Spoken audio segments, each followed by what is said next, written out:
ẹ̀yin tí tèmi èmi Hajia on point by 2 lẹ́ ń gbọ́ voice mi yìí. Ṣé rí fídíò tèmi ìwọ tó bá dira wàá tutù, ìwọ tó bá dira lọ́kùnrin lóbìnrin wàá tutù. Mi ò fẹ́ mọ̀náfìkì o, mo ti sọ wípé platform mi yìí fún lọ́kọláya àti gbogbo dídíndọ̀ndẹ̀. Ẹ̀yin kan sọ fún mi pé kí ló ń jẹ́ dídíndọ̀ndẹ̀? Dídíndọ̀ndẹ̀ ni àti gbogbo torí bẹ́ẹ̀dì lọ́kọláya.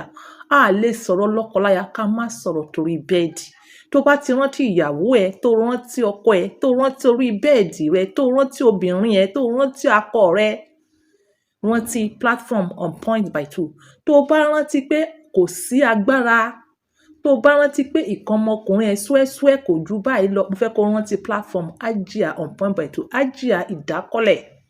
Mo fẹ́ kẹ́ wo gbogbo past videos mi kẹ́ mọ̀ nǹkan tí mò ń ṣe lálẹ́fà lórí tèní.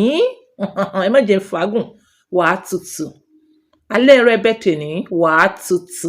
Mo ní wàá tutù. Ẹ̀yin tèmi, èmi wá kọ́ ni màá deliver program yìí. Èmi kọ́ ni màá deliver. Sister mi alálùbáríkà olówó máa bá mi deliver ẹ̀. Ṣé ẹ rí lórí comment ibi tí program yìí ti ń bọ̀, fídíò yìí ti ń bọ̀, wọ́n ti sọ̀sọ́kúsọ, wọ́n sì sọ̀sọ́kúsọ, that is wọ́n ṣe bad comment, wọ́n sì ń wò ó. Wọ́n ṣe bad comment mọ̀náfìkì, wọ́n sì ń wò ó. Wọ́n ṣe bad comment, kí ló dé tí wàá fi wò tí wàá fi comment sí? Wọ́n ṣe bad comment. Mo ní kò í ṣe fún àwọn excuse me. Program yìí is for lọ́kọláya. Ìwọ tó bá jẹ́ lọ́kọláya, tó bá jẹ́ pé òun dóyàwó rẹ̀, sá kúrò. Ìwọ tó bá sì jẹ́ abo tí wọn kì í dú ẹ, sá. Ìwọ tó bá jẹ́ akọ tí wọn kì í dóbìnrin, sá. Eléyìí is for lọ́kọláya tó ń dóra wọn.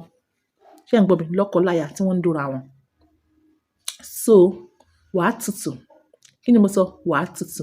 Mọ̀náfìkì, ẹ jẹ́ kí n sọ fún yín, arábìnrin yìí ó deliver lecture tó ń ṣe ọkùnrin àti obìnrin láǹfààní nínú ilé wọn. Ọ̀pọ̀lọpọ̀ yín understand. Ẹ ti fagídí, ẹ ti fi bòbò jẹ́. Ẹ ti fi agídí bòbò jẹ́, ẹ fagídí bòbò jẹ́. Ẹ listen sí lecture. Ó lè ẹ̀yin mọ̀náfìkì, ó lè dàbí ìdọ̀tí létí yín, but this is a whole lecture, a whole bigger lecture. Ẹ farabalẹ̀, ẹ faraburúkú balẹ̀, ẹ mọ́ bòbò jẹ́. Yá alẹ́ rẹ bẹ́ tèní. Alẹ́ rẹ bẹ́ tèní. In case of next time, tó bá fẹ́ súnmọ́ ìyàwó ẹ̀, bóyá ẹ̀yin kẹ̀ tí súnmọ́ra yín nínú ọdún yìí, tó bá fẹ́ túmọ̀ ìyàwó ẹ̀ next time, lọ́jíìkì tẹ́ máa lò lélẹ̀. Ṣé yé yín báyìí? Yá, ire o.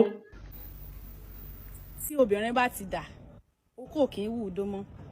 Tí àwọn obìnrin tá bá ti dà, okó kì í wù wá dó mọ́. Wọ́n ìwọ ọkùnrin tó bá ti ń dó obìnrin torí pé obìnrin yẹn ti dà. Tó bá ti dà tó ti ń ṣe pàpàpàpà, wàá rí pé òbò yẹn á dry, òbò yẹn á gbẹ. Níwọ̀n ìgbà tóbò yẹn bá ti gbẹ, má force ara ẹ̀. Má force okó sínú òbò yẹn torí tó bá ti ń force ara ẹ̀, ó ṣeé ṣe kí òbò yẹn kójú ẹ̀ bó. Rọra yọ okó ẹ̀ jáde. Sọ fọ́bìnrin yẹn pé kó lọ ṣáwà. Tó bá ti ṣáwà tán, tó bá ti dé, rọra má jẹ tóbìnrin yẹn, má mú iyùn ẹ̀, má fọwọ́ pa ní orí ìdó. Yẹ kó owó ẹ̀ kan wà lórí ìdó ẹ̀, kí kan wà níbi ọyàn ẹ̀, kí kan wà níbi ọyàn obìnrin yẹn. Tí kó dẹ̀ má jẹ tóbìnrin yẹn, wàá rí pé obìnrin yẹn á padà wet. Òbò ẹ̀ máa yọ omi. Níwọ̀n ìgbà tó bò obìnrin yẹn bá ti yọ omi, kí ló tún kù? Ẹ gbó kó sóbò. Ẹ dọ́ra yín normal. Ẹ dọ́ra yín normal. Pẹ̀lú omi tó bá ti dóbìnrin, tó bá ti rí pé obìnrin ti dà, tóbò ti gbẹ báyìí, ìgbà yẹn ló máa force okó sínú òbò. Ìgbà yẹn ló máa do nídòkúdò. Ẹ mọ̀ pé fẹ́ bojú òbò jẹ́ ni. Ìyẹn ò ní lè tàǹbà náà, kò ní lè bomi sábẹ́ náà, kí ló ń ṣe yẹn jára yín náà? Òbò gba gidi rárá, wàláì, òbò gba gidi.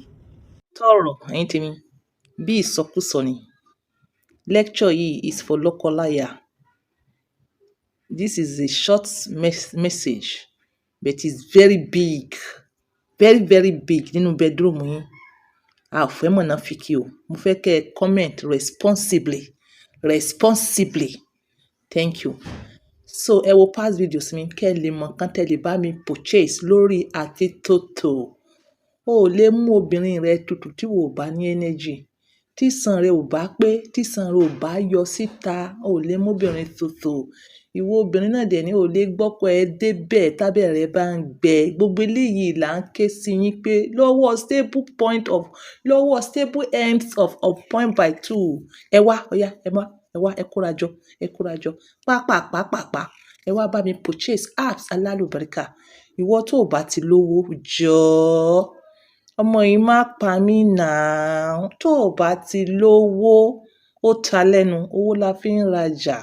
Owó àpèkánukò, owó gọbọi, owó gọbọi lẹ máa fi purchase apps on point. Ọ̀rọ̀ mi ò jù báyìí lọ lálẹ́ yìí. Enjoy yourself, enjoy your marriage, enjoy your wife, enjoy your husband, enjoy your obìnrin ẹ.